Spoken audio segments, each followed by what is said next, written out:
Erokamano ahinya. Wakili Nyamori. Mane kaka irange, mane kaka siasa bende koro igoyo kendo tedre nikech mokwongo ka report ikone dhi go report oge jok machopo mondo rek report ni ka polis. Kato bang'e itiyo kod jopiny nikech ka en ng'anyo chake wach ni jok man ni e chiro cha nyoro ochopo chuny boma kendo gidhi kata log tich mano mar obila mano kama gintiere Arambe Avenue kata mabede kirango kubora ahinya gi office machon mano mar Gachagua mana kama chiegni kode kata koro odok koro kaka civilian odok kaka japiny kendo ka entiere kacha achiel kachiel irange nade e kinde Cleophas gima nyine no nyoro katimore to gima the opposition timo en siasa ok en dwaro ratiro mora mora nikech the day before yesterday I think ne Jumapil the IG no golo statement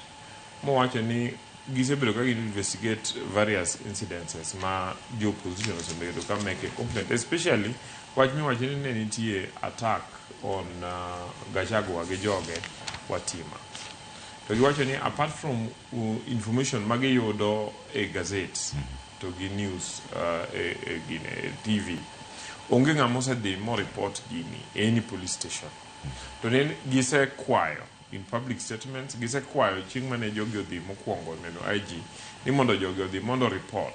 nikech mana kaka wakili osewacho en ni mondo police investigate nyaka bed ni nitie report mondiki manitie OB kosebede OB to nyaka yawne investigation file to investigation file no one of the most fundamental things ma nyaka tim en ni ng'amo make complaint cha to gi witnesses ge nyaka ndik press statement because onge kaka inyalo process file matere ka DPP tere court ka onge facts molere statement ni mae gima notimore at the same time onge evidence minyalo chiw manyiso ni mae kama ne police okethe chik at the same time osebedo kiwacho ni some of the opposition gin gik ma gisebedo ka gitimo to ka gisetimo to giblame police there was for instance an incident moro ma jo tulo no wuok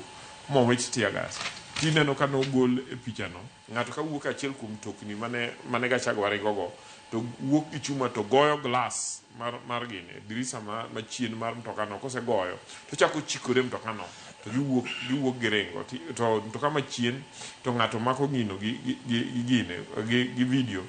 mondo chal ka gima ne jomoko attack gi but in a sense gine ma gi cause violence mondo gi make go news I think no kanyo gi sa kanyo one kidwa dhi neno IG to IG oken ngata I walk into his office he seek appointment or he seek appointment to make sure ni appointment no ko clash IG no kanyoro nyontie police training school mani embakasi manyiso ni nyoe ne official duty so there's no way minyalo expect ni samidware IG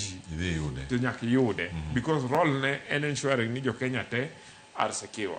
at the same time kineno gima nyoge timo after that en ni dhi kama ji time ohala mondo gi address crowd gima gi mobilize in the process gi interfere with the process so that I don't know ka ng'eny gi nyote mowacho ni dispersing gi nyoro keo gi mondo gi akanyo ni police nyoketho chik ang'o ma police onego tim ka jo ohala no dhi oyawo ohala nitie joma dwa wuotho yesterday was a very busy day to jasiasa nikech en odwaro ni mondo o appear news odhi mana dier kamitime ohala no emo ochoke bura kendo interfere gi process to no ogo bura dakika 2-3 odwa bet kanyo for almost 3 hours an kanene katieko en ni opposition ka realize ni gise lose mbi koro gichako piem ne headline gi group manyoki ni Kitengela ni ere ng'ama bro appear headline kawuono so wadhi wachunge ndara wadhi kama itime ohala wadhi wabuogo IG wanyisa ji ni wan be wan di mondo okapcha news so mane gima timre and it is important ni the government should not fall into that blackmail ngato nego luche wakili Nyamori sebedo siasa mar opposition sani sebedo nyaka serikali sebedo activist kamera ngogie kachiel script to chal kaka notime chon go sani itime okang' moro mopogore koso koro sani obiro gi lony mamalo ma koro dipo ne obango go sirikal. Ing'eni an adongo kaka activist chakre secondary school madhi e students activism mawuok madonjo civil society madonjo e chama siasa ma chama ma chung so siasa asegoyo nyaka siasa ma street and ng'anyo en gima ne wa organize to ng'anyo kane wa organize one en ni wachiwo timelines ni wabiro ng'anyo after 2 weeks. So after 2 weeks no, one of the things watimo en ni wachiwo notice ne police. Apart from chiwo notice ne police en ni wa organize jowa nok wadhi adhiya to wachoko ji chiro ni wang'anyo. The first thing en ni un ng'awa gini madwa ng'anyo. And then mobilize, make sure ni un gi number umoromo. Kusetimo, then the next thing en ni we make sure ni onge ng'ama ne ok ni kodwa modonje e kindwa. Unless en ng'ama owinjore kodwa. And that is by organizing crowd control group. Mane wa make sure ni ka ng'ato biro madwa kelo tulo to wamako